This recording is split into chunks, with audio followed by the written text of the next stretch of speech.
احمدیہ مسلم یا قادیانی جو کہ خود کو مسلم کہتے ہیں لیکن اصل میں غیر مسلم ہیں، اس فرقہ کے علاوہ آپ نے اکثر میڈیا اور سوشل میڈیا پر بوہری مسلم، آغا خانی مسلم، اسماعیلی اور اثنا عشری جیسے نام سنے ہوں گے، لیکن ان کے بارے میں جانتے نہیں ہوں گے کہ یہ لوگ دراصل کون ہیں، ان کی تاریخ اور ان کی حقیقت دراصل کیا ہے، اور آج بھی زیادہ تر لوگ اس کے بارے میں جانتے ہی نہیں ہیں۔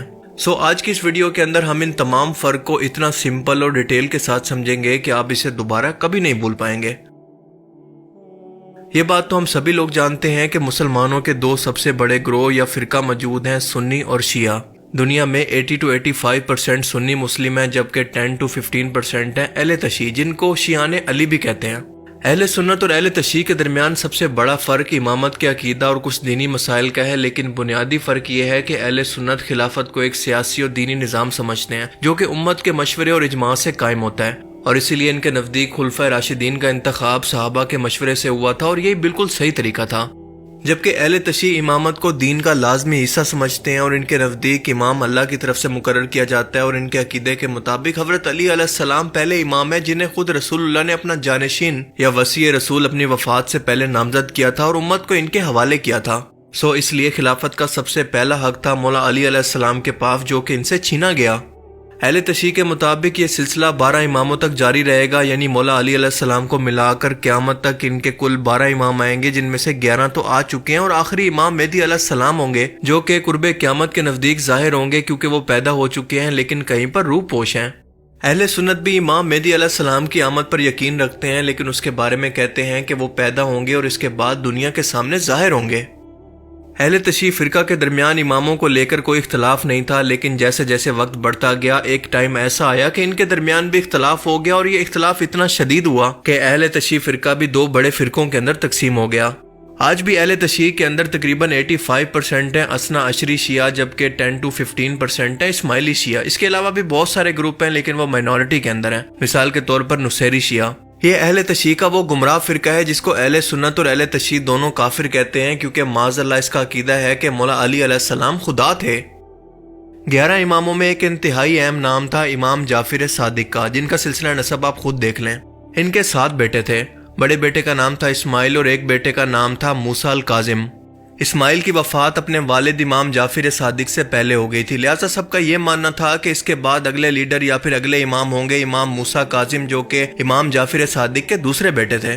لیکن اب یہاں پر اختلاف یہ کھڑا ہو گیا کہ 2 گروہ بن گئے، جن میں سے ایک کا کہنا تھا کہ اسماعیل کیونکہ بڑے ہیں تو امامت پر ان کی وفات کے بعد ان کے بڑے بیٹے محمد بن اسماعیل کا حق ہے، جبکہ دوسرے گروہ کا کہنا تھا کہ امام موسیٰ کاظم اس کے زیادہ حقدار ہیں۔ جن لوگوں نے امام موسیٰ کاظم کی خلافت کو مانا آج ہم انہیں اثنا عشری شیعہ کہتے ہیں، جبکہ جنہوں نے محمد بن اسماعیل کو چنا وہ اسماعیلی شیعہ کہلاتے ہیں۔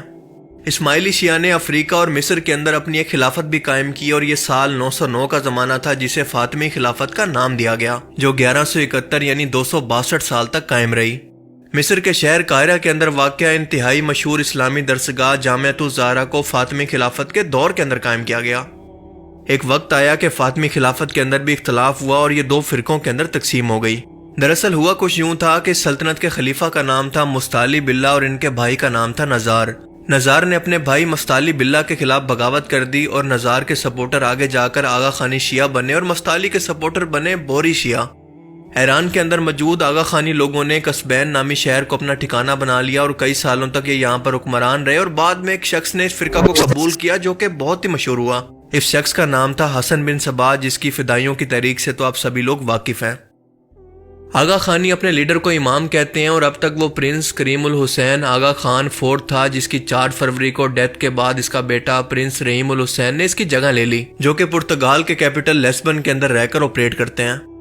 جبکہ بوہری اپنے لیڈر کو دائی المطلق کہتے ہیں، اور اس کا ٹائٹل ہوتا ہے سیدنا۔ اس وقت ان کے دائی المطلق ہیں سیدنا مفتل سیف الدین، اور ان میں سب سے مشہور تھے برہان الدین، جن کی انڈرٹیکر سے ملاقات کی ایک تصویر بھی بہت وائرل ہوئی تھی۔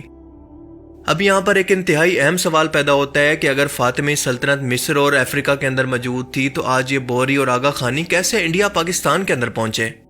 دراصل ہوا کچھ یوں کہ فاطمی سلطنت جو کہ بوہری فرقہ بن چکا تھا، صلیبی جنگوں کے دوران ان کی سلطان صلاح الدین ایوبی کے ساتھ جنگ ہوئی تھی۔ سلطان نے انہیں بری طرح سے شکست دی اور اس سلطنت کو ختم کیا، اور یہ لوگ ہجرت کر کے انڈین سب کانٹیننٹ یعنی انڈیا، پاکستان اور کچھ ایران کے اندر پہنچ گئے، جبکہ کچھ یمن اور آس پاس کے عرب ملکوں کے اندر بھی پھیل گئے۔ جو بوہری انڈیا پاکستان کے اندر آئے وہ بزنس مائنڈڈ لوگ تھے اور انہوں نے اپنی بورا کمیونٹی بنائی اور بڑے بڑے بزنس مین لوگوں کے اندر آج ان کا شمار ہوتا ہے۔ یہ لوگ لسان الدعوت نام کی ایک زبان بولتے ہیں جو کہ عربی، فارسی اور گجراتی زبان کا مکسچر ہے۔ ان لوگوں کی پہچان یہ ہے کہ یہ گولڈن کلر کی ٹوپی اور سفید رنگ کا کپڑا پہنتے ہیں اور ان کی عورتیں رنگ برنگے برقعے پہنتی ہیں جو کہ سر سے لے کر پاؤں تک ڈھکا ہوتا ہے، اور یہ لوگ اپنے لیڈر کو حد سے زیادہ تعظیم دیتے ہیں جتنی ایک امام کو دینی چاہیے۔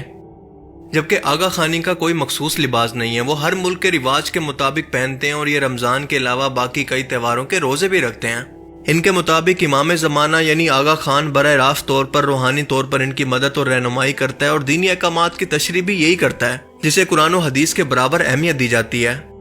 جن آغا خانیوں سے ہم ملے ہیں وہ جب پرنس آغا خان کے بارے میں رپورٹ پیش کرتے ہیں اور ان کے آداب اور ان کے حقوق بیان کرتے ہیں تو ہمیں نہیں پتہ چلتا کہ یہ اللہ کے بارے میں حقوق بیان ہو رہے ہیں یا کسی انسان کے بارے میں۔ کوئی فرق ہی نہیں چھوڑا اللہ میں اور مخلوق میں۔ قرآن کیا کہتا ہے؟ یا ایھا الناس انتم الفقراء الی اللہ، اے لوگو تم سب کے سب A to Z فقیر ہو اللہ کے در کے، اس میں کسی کا فرق اللہ نے نہیں رکھا۔ بولے نا بھائی، نہیں۔ یہ دونوں زندگی اور کافر گروہ ان کا نہ آغا خانی کا اسلام سے کوئی تعلق ہے، نہ نماز، نہ روزہ، نہ حج، نہ زکوٰۃ، کچھ نہیں، باطنی تفسیر ہے۔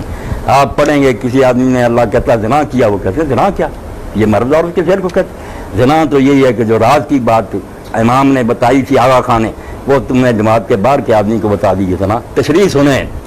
باطنیت، اور پھر غسل کیا کہ دوبارہ جا کر بیعت کرو آغا خان کے ہاتھ پر، توبہ کرو، اور طواف بھی یہی ہے کہ ساری زندگی آغا خان کے گرد گھومو، جو وہ حکم دے وہ مانے، سارا دین اپنی مرضی کا بنا۔ اس لیے ان کی ریاست بنانا چاہتے ہیں شمالی علاقوں میں امریکی،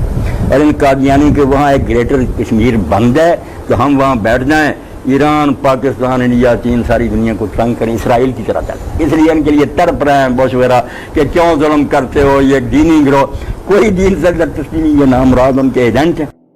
اب آپ کو یہ جان کر حیرت ہوگی کہ آغا خانی اور بوری مسلمانوں کے درمیان بھی مزید کئی فرقے موجود ہیں جن کو مزید ڈسکس کرنا ضروری نہیں، لہٰذا آج کی ویڈیو میں صرف اتنا ہی۔ آئی ہوپ کہ آج کی اس ویڈیو سے آپ کو بہت کچھ نیا جاننے کو ملا ہوگا اور یہ ویڈیو آپ کو پسند آیا ہوگا۔ اگر یہ ویڈیو آپ کو اچھا لگا تو اسے لائک کیجئے، اور اب میں ملوں گا آپ سے ایک ایسی ہی نئی انٹرسٹنگ ویڈیو میں، تب تک کے لیے اپنا بہت سا خیال رکھیے گا۔